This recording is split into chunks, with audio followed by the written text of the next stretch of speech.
Deep in the desert of Kazakhstan, there is a building that shouldn't exist.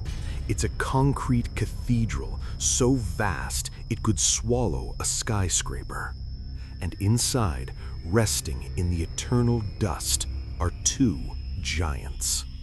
Two space shuttles built to conquer the heavens, now rotting in a silence so thick you can hear your own heartbeat. But these aren't just ruins. They are the remains of a dream that turned into a nightmare.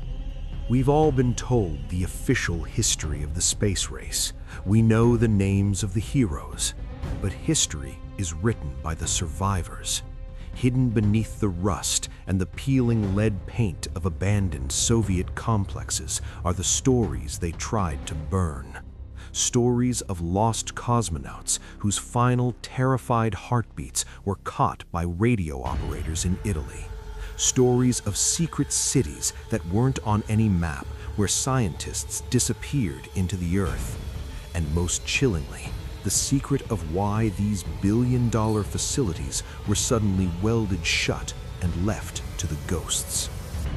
Tonight, we are going behind the Iron Curtain of the past.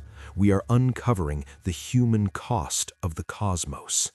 Stay with me, because by the end of this journey, you'll realize that the scariest thing about the Soviet space program wasn't the rockets that failed. It was what they found waiting for them in the dark. If you think you know the history of space, think again. You're about to see the stars through a much darker lens. The giants in the dust. Imagine walking for miles through the Kazakh steppe, the wind whipping sand against your face until you reach a structure known as Site 112. This was the heart of the Buran program, the Soviet answer to the American space shuttle. Inside, the scale is staggering. It is a liminal space of the highest order. Two shuttles, the Ptichka and a test mock-up, sit abandoned. In the Ghibli-esque beauty of this decay, there is a profound sense of mono noaware, the pathos of things. These machines were the pinnacle of human engineering, yet they were defeated not by a rival nation, but by the collapse of a system. But as you climb the rusted scaffolding, you notice something unsettling. There are no birds here, no insects. The silence isn't natural.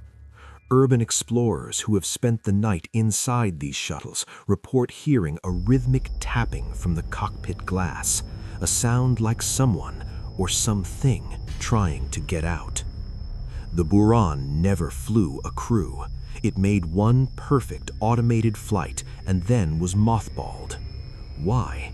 The official reason was lack of funding, but the rumors among the former engineers tell a different story. They speak of a glitch in the automated system, a 40-minute window during the flight where the shuttle's sensors picked up a biological signature inside the empty cabin, a signature that matched a man who had died in a training accident 3 years prior. The secret cities of the void. To understand the horror of this era, you have to understand the Zato, the closed administrative territorial entities. These were ghost cities like Star City or Baikonur, where thousands of people lived and died in total secrecy. If you lived in a Zato, you didn't exist. You had no mail, no phone calls to the outside world, and no identity beyond your rank. This environment created a unique kind of psychological pressure, a pressure cooker of ambition and fear. In the abandoned medical wings of these cities, researchers were tasked with the cosmic limit. They wanted to see how much G-force a human body could take before the organs liquefied. They wanted to know how long a mind could survive in total sensory deprivation.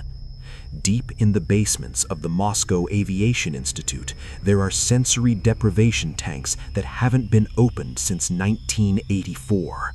Explorers who have found them describe a lingering scent of ozone and copper.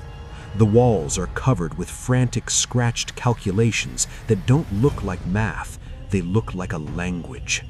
There are whispers that the Soviets weren't just training pilots, they were trying to evolve them.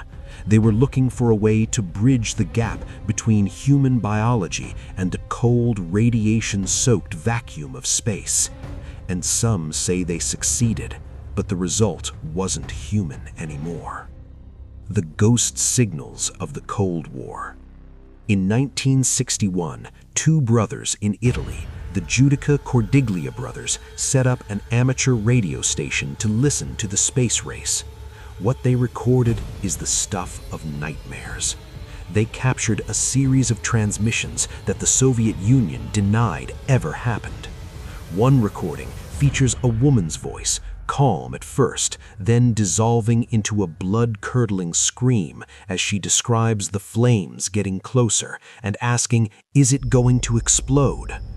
These are the Lost Cosmonauts, men and women launched in secret whose missions went wrong and whose existences were erased to protect the image of Soviet supremacy. When you visit the abandoned tracking stations in the Ural Mountains, you can still find the massive satellite dishes frozen in place, pointing at empty patches of sky. Local folklore says if you stand in the center of a dish during a new moon, you can still hear the echo of the lost, a faint, distorted signal of a heartbeat that never stopped, even though the body it belonged to has been drifting in the void for 60 years. The Nedelin catastrophe and the silent zone. The human cost of space wasn't always a mystery. Sometimes it was a fireball. In 1960, at Baikonur, a prototype R-16 rocket ignited on the launch pad.